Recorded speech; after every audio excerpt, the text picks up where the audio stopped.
আসসালামু আলাইকুম বন্ধুরা, আসানা কিচেন উইথ ব্লগ। আজকে দুটো নতুন রেসিপি নিয়ে চলে এসেছি। দেখাবো আপনাদেরকে কি রেসিপি হবে। পুকুরের জ্যান্ত মৌরলা নিয়ে এসেছিল, মাছগুলো দিয়েছে ধুয়ে পরিষ্কার করে আমি নিয়ে চলে এসেছি। এই যে বড় বড় মৌরলা মাছগুলো সাইজ, এই যে দেখতেই পাচ্ছেন এক একটা মৌরলা মাছ কতটা বড় বড়। আর এই যে পুকুরের চিংড়ি, এটাও বেছে ধুয়ে পরিষ্কার করে নিয়ে চলে এসেছি। এই মৌরলা মাছটা হচ্ছে আলু সরু সরু করে আলু পেঁয়াজ টমেটো দিয়ে চচ্চড়ি করব।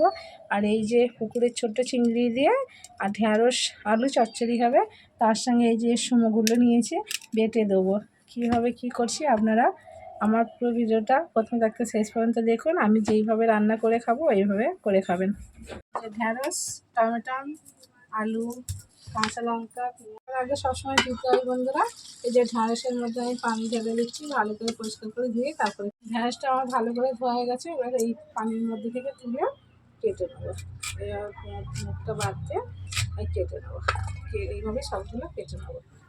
এই বন্ধুরা আমার ঢ্যাঁড়সগুলো সব কেটে ধুয়ে পরিষ্কার করে কেটে নিয়েছি, ধুয়ে পরিষ্কার করে তারপরে কেটে নিয়েছি। এবার আলু ছিলে কেটে নেবো, আলু ছিলে নেবো। ছেলে হয়ে গেছে, পানির মধ্যে ফেলে দেবো। আর আলু আর পেঁয়াজ ছেলে হয়ে গেছে, আলু এবার কেটে নেবো। এই যে পাতলা পাতলা করে প্রথমে মৌরলা মাছের আলুটা কেটে নেবো, এখন পাতলা পাতলা করে ঠিক আছে। এবার সরু সরু করে এটাকে কেটে নেবো, এইভাবে সরু সরু করে। আলুগুলো সব কাটা হয়ে গেছে, এবার ঢ্যাঁড়সের আলুটা কেটে নেবো। ঢ্যাঁড়সের আলুটা একটু মোটা মোটা বাঁধবো। এই একটা আলুকে 3 টুকরো করেছি, আচ্ছা করে এরকম এটাকে আবার 4 টুকরো করবো। ঢ্যাঁড়সের আলুটা আমার সব কেটে নেওয়া হয়ে গেছে। এবার পেঁয়াজগুলো ছিলে রেখে দিয়েছি, ধুয়ে নিয়েছি, কেটে নেব। এগুলো আমার ছিলে ধুয়ে কেটে নেওয়া হয়ে গেছে। মাছের জন্য একটু বেশি নিয়েছি, আর এটা হচ্ছে ঢ্যাঁড়সের জন্য অল্প দিয়েছি, তবু 2টো দিয়েছি এতে, আর এতে 4টে দিয়েছি। টমেটোগুলো ধুয়ে কেটে নেবো, আর কাঁচা লঙ্কাগুলোও ধুয়ে কেটে নেবো।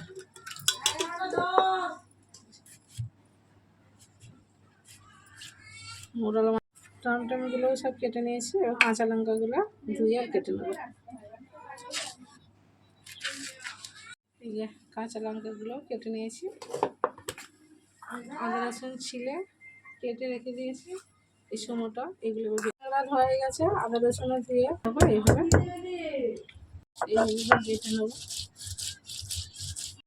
বাটা হয়ে গেছে, তুলে নেবো। আবার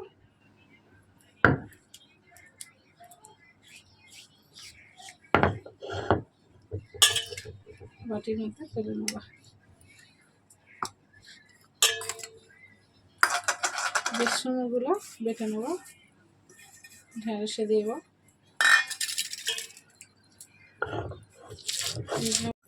সময়টা আমার বাটা হয়ে গেছে, আবার তুলে নেবো।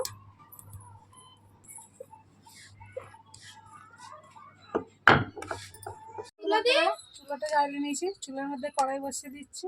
মাছটা ভেজে নেবো, মৌরলা মাছটা। মৌরলা মাছের মধ্যে নুন আর হলুদ দিয়ে দেবো। নুন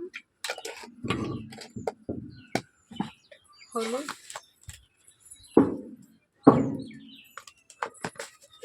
মাছটাকে ভালো করে নেড়ে ছেড়ে মাখিয়ে নেবো। কড়াই গরম আছে, কড়াইয়ের মধ্যে সাদা তেল দিয়ে দেবো মৌরলা মাছটা ভাজার জন্য। তেলটা ততক্ষণ গরম হোক, তারপরে মাছ হয়ে গেছে। এবার কড়াইয়ের মধ্যে মৌরলা মাছগুলো ছেড়ে দেবো। কড়াই তেলের মধ্যে মাছগুলো ছেড়ে দিয়েছি। এবার ওপিটটা হয়ে গেলে আবার এপিট করে দেবো, ভালোভাবে ভেজে নেবো। পিঠটা হয়ে গেছে, এবার উল্টে দেবো এই পিঠটা ভেজে নেওয়ার জন্য। একসঙ্গে সবই উঠে আসছে, আবার এই পিঠটাই হয়ে মাছটা আমার ভালোভাবে ভাজা হয়ে গেছে।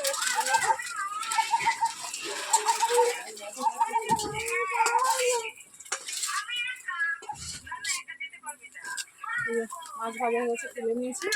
ওই কড়াইয়ের মধ্যে সরিষার তেল ঢেলে দেবো মৌরলা মাছ রান্না করার জন্য।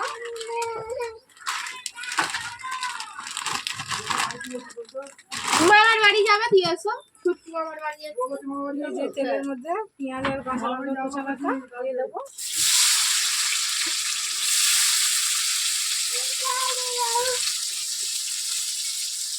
এটাকে ভালো করে নেড়ে ছেড়ে এই যে দেখুন বন্ধুরা, কড়াই তেলের মধ্যে পেঁয়াজ আর কাঁচা লঙ্কাটা দিয়ে দিয়েছি। এখন তো আমার নেড়ে ছেড়ে ভাজা হয়ে গেছে। এবার এই যে সেই কুচানো আলু রেখেছিলাম, আপনাদের দেখেছিলাম, সেই আলুগুলো ওর মধ্যে তুলে দেবো।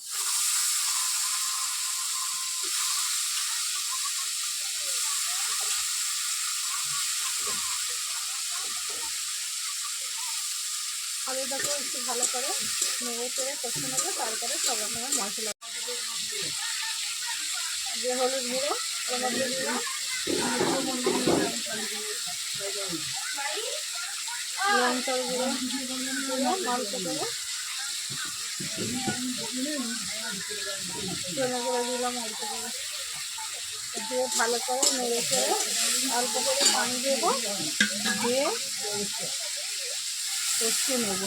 কষানো হয়ে গেলে মশলা দেওয়ার পর আলুটাকে ভালো করে আমি কষে নিচ্ছি। কষানো হয়ে গেলে এর মধ্যে এবার পানি দেবো, টান দেবো, মাছ দিয়ে দেবো। মশলা দেওয়ার পর আমার আলুটা কষানো হয়ে গেছে। এবার এর মধ্যে পানি ঢেলে দেবো।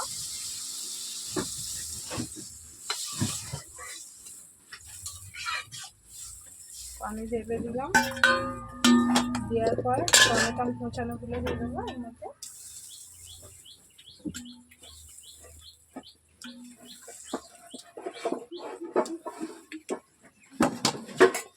আর এই যে মৌরলা মাছগুলো, যারা কাঁচা লঙ্কা পছন্দ করেন না তারা অবশ্যই কাঁচা লঙ্কার তরকারি দিয়ে এইভাবে করবেন। অল্প করে কাঁচা লঙ্কা দেবেন, টেস্টি হবে আর খেতেও সুন্দর লাগবে, আর পেটও ঠান্ডা থাকবে, শরীরও ঠান্ডা থাকবে।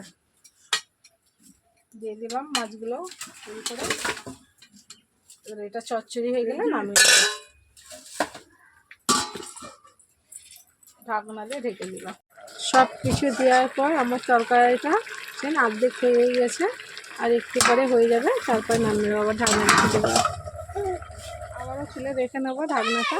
দেখুন বন্ধুরা, আমার তরকারিটা পুরো রেডি হয়ে গেছে। এবার ঢেলে নেবো। তরকারির কালারটা কত সুন্দর লাগছে দেখছেন, দেখতেই কত সুন্দর, দেখতেও যতটা সুন্দর লাগছে খেতেও ততটা টেস্টি। এইভাবে আপনারা সেম টু সেম তৈরি করে বাড়িতে খাবেন। তরকারিটা আমার ঢেলে নেওয়া হয়ে গেছে। এটা ধুয়ে আবার চুলার মধ্যে বসিয়ে দিচ্ছি। কড়াই গরম হলে তেল দেবো, তেল গরম হলে ঢ্যাঁড়স দেবো, ঢ্যাঁড়সটা ভেজে নেবো। গরম হয়ে গেছে, তার মধ্যে সাদা তেল ঢেলে দিচ্ছি ঢ্যাঁড়স খাওয়ার জন্য। তেল গরম হলে ঢ্যাঁড়সটা ঢালবো। ঠিক আছে, ঢ্যাঁড়স কোচানোগুলো ঢেলে দেবো কড়াইয়ের মধ্যে। ওর মধ্যে অল্প করে নুন দেবো, একটু হলুদ দেবো, দিয়ে ঢ্যাঁড়সটা নেড়ে চেড়ে ভেজে নেবো। এখন নেড়ে চেড়ে ভেজে নেবো। ঠিক আছে, এর মধ্যে ঢেলে নেবো।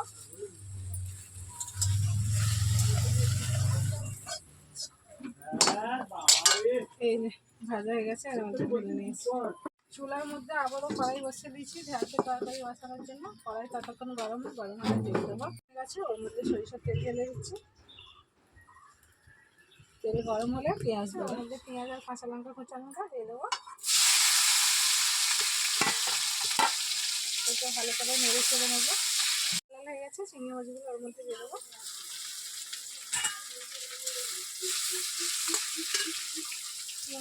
চিংড়ি মাছের উপরে একটু নুন দিয়ে দেবো। ভালো করে নেড়ে চেড়ে লাল লাল করে আদা রসুনটা দিয়ে দেবো।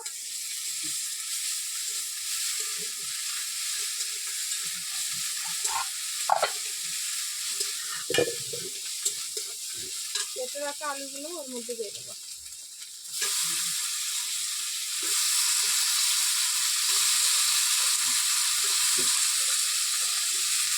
দিয়ে ভালো করে নেড়ে চেড়ে নেবো। তারপরে সবার সঙ্গে হলুদের গুঁড়া দেবো এক চামচ, লঙ্কার গুঁড়ো অল্প পরিমাণে দেবো যেহেতু কাঁচা লঙ্কা আছে, ধনের গুঁড়ো দেবো এক চামচ,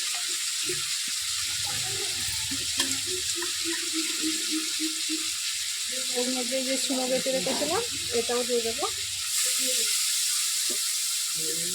দিয়ে ভালো করে কষিয়ে নেবো। কষানো হয়ে গেলে পানি ঢালবো। মশলা দেওয়ার পর আমার আলুটা কষানো হয়ে গেছে ভালোভাবে। এবার এর মধ্যে অল্প করে পানি দিয়ে ঢ্যাঁড়সটা ঢেলে দেবো। দেখুন আমার আলু কষানো হয়ে গেছে মশলা দেওয়ার পর। এর মধ্যে পানি দিয়ে দিচ্ছি অল্প করে। দেওয়ার পর ঢ্যাঁড়সটা এর মধ্যে ঢেলে দেবো। ঢ্যাঁড়সটা ভেজে রেখেছিলাম, এবার ঢ্যাঁড়সটা ভেজে রেখেছিলাম এর মধ্যে দিয়ে দেবো। দিয়ে ভালো করে ঠিক করে দেবো পানির মধ্যে। দেওয়ার পর ঢাকনা দিয়ে ঢেকে দেবো। ঢাকনা দিয়ে ঢেকে দেবো। বন্ধুরা আমার ঢ্যাঁড়সের তরকারিটা পুরো রেডি হয়ে গেছে। এবার ঢেলে নেবো। দেখতেই পাচ্ছেন দেখতে কতটা সুন্দর। দেখতে যতটা সুন্দর খেতেও ততটা টেস্টি। এইভাবে সেম টু সেম আপনারা ঢ্যাঁড়স যারা খেতে পছন্দ করেন তারা অবশ্যই এইভাবে তৈরি করে খাবেন। খেয়ে দেখবেন, তারপরে বুঝতে পারবেন। নিয়েছি আমার দুটো রান্না পুরো রেডি। দেখুন বন্ধুরা, এই যে ঢ্যাঁড়সের তরকারিটা, এটা ঢ্যাঁড়সের চচ্চড়ি। এই যে ঢ্যাঁড়সের তরকারিটা দেখতে যতটা সুন্দর, দেখতেই পাচ্ছেন তরকারির কালারটা কতটা সুন্দর, খেতেও ততটা টেস্টি। আমি এক্ষুনি খেয়ে আপনাদের দেখাবো। এই যে এটা মাছ চচ্চড়ি, এটা মাছ চচ্চড়ি। আমি এই দুরকম তরকারি তুলে নিয়ে খাবো। আমি মোরলা মাছের চচ্চড়িটা বেড়ে নিচ্ছি, তারপরে ঢ্যাঁড়সের চচ্চড়িটাও বেড়ে নিচ্ছি। দেখুন বন্ধুরা, এই যে দুরকম তরকারি বেড়ে নিয়েছি, আমি খেয়ে আপনাদের দেখাচ্ছি। প্রথমে আমি মোরলা মাছের তরকারিটা খাওয়াচ্ছি।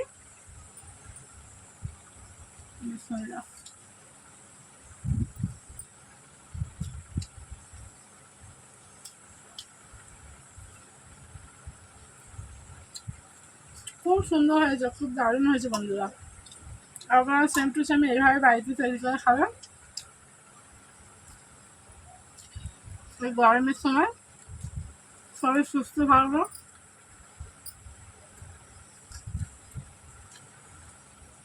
ঢ্যাঁড়সটা খাবো, ঢ্যাঁড়স খেলে পেট ঠান্ডা থাকবে, শরীরও ঠিক থাকবে। ঢ্যাঁড়সটাও সুন্দর হয়েছে। আজকের ভিডিও এখানকার মতোই শেষ হলো। আবার নতুন ভিডিও এনে হাজির হব। আপনারা আমার ভিডিও পাঠাতে থাকবে, শেষ পর্যন্ত দেখবেন, মিস করবেন না। একটা লাইক একটা শেয়ার অবশ্যই করবেন।